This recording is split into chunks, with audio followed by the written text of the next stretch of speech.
Vítám na vás, lidi! Vítám vás u takového úvodního videjka pro nás. Není to žádný herní, je to spíš takový program, ve kterém si popovídáme tady s tím týpkem, jmenuje se Ludvík. Takže budeme se jmenovat taky Ludvík. Ne, Ludvík ne. Budeme se jmenovat Selassie. Doufám, že to vidíš. Chci ho donutit prostě, aby nějak prostě to... Budu se jmenovat Luboš.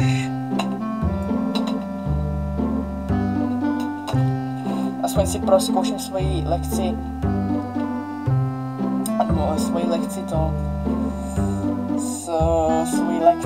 slovenštiny.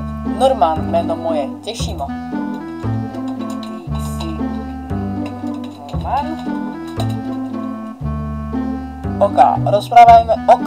Rozprávajme se teda o mne. Nie, já som... jak se to píše? Já jsem chcel toho Ludvíka. Ludvík, to mi něco hovorí. Však si to ty.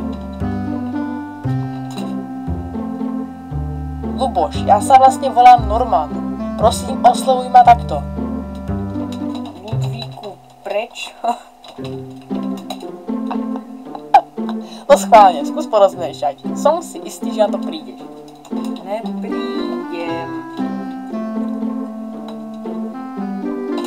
Neprídem. Mal by si sa uspokojiť. Neviem. Bože, to je konverzace.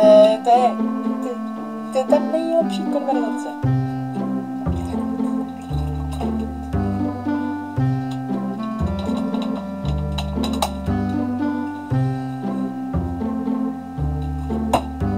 Já si mě prdel. Je mi tě vážně líto. A proč? Zkus se nad tím zamyslet. Ty vole. Jinak doufám, toto je takový video spíš jakože mimo, je to takový úvodní. Jsi tam? Ano, som. Len sa s takým debilom nerozprávam.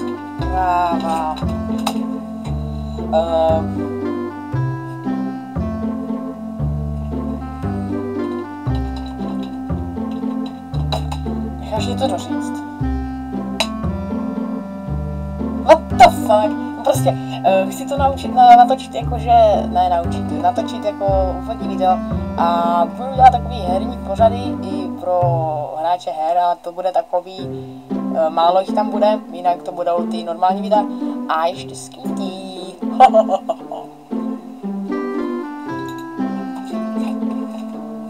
Tak pokračujeme. O čem? Odpověď nepoznám. Ty jsi debil. Hovado. Nie som. Já sa kúpal. Ty? To si až prdel. Áno, ja. Je tu snad niekto iný než ja? Fakt? Zaujímavé. A čo je na tom zaujímavé? Myslíš, že máš dostatečný inteligentní potenciál, aby si na to přišel sám? Já jsem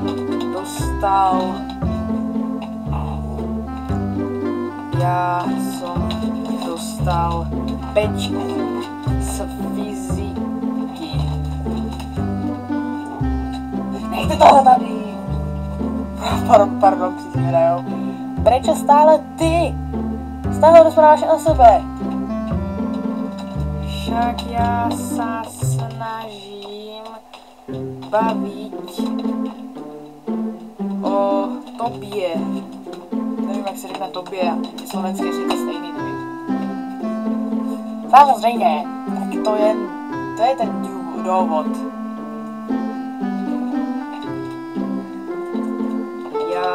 Já tě nemám rád. Nechápem, ako môžeš mať rád. Tak to ne. To je lidské.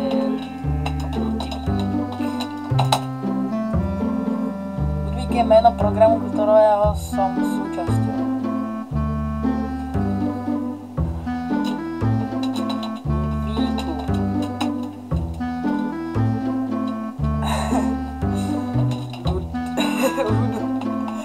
Ludvo.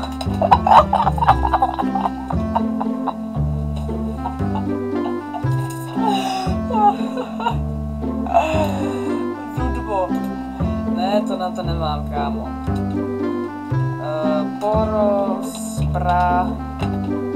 Správaj sa o sebe. Ok, chápem. Dělej. Myslím, že ten vykřičník tam nemusel být. Bože, to je tak debilní. Len som chcel, aby si hovoril niečo o sebe. Aby som hovoril niečo o sebe. Tomu snáď asi sám neveríš. Prečo mi nadávaš, keď hovorím len o sebe? Radšej nie. Prečo? Ty vole, už vím, proč to má se tak těžký. Protože sa mi to nepozdáva.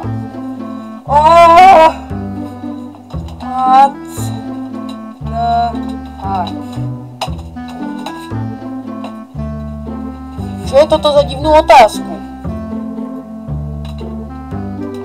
To musíš vedieť. Ty. Každý z nás má svoje povinnosti. Ja napríklad musím komunikovať.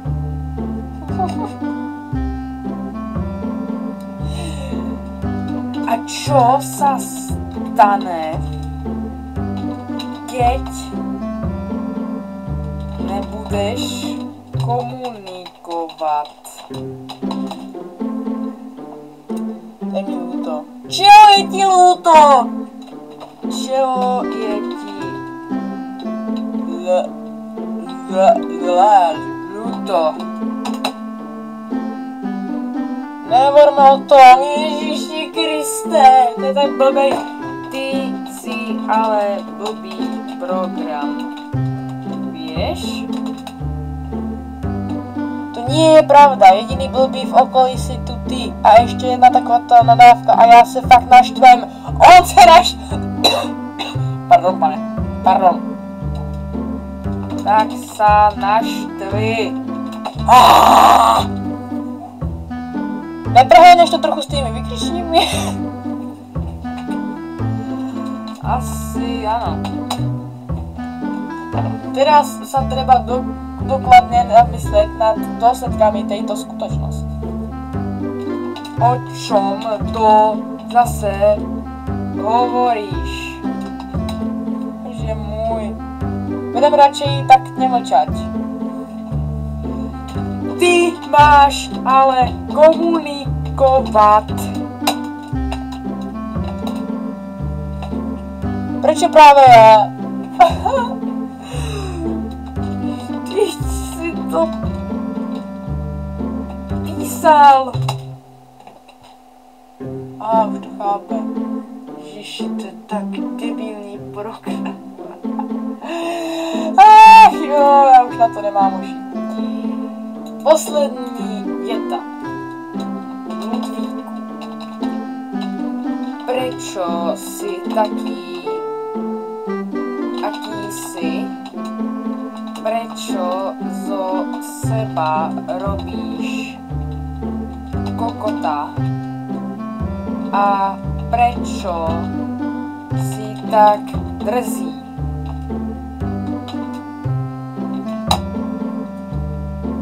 Protože je to jediný způsob, ako s tebou komunikovat.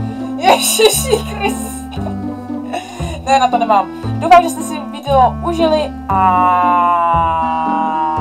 kámen s váma.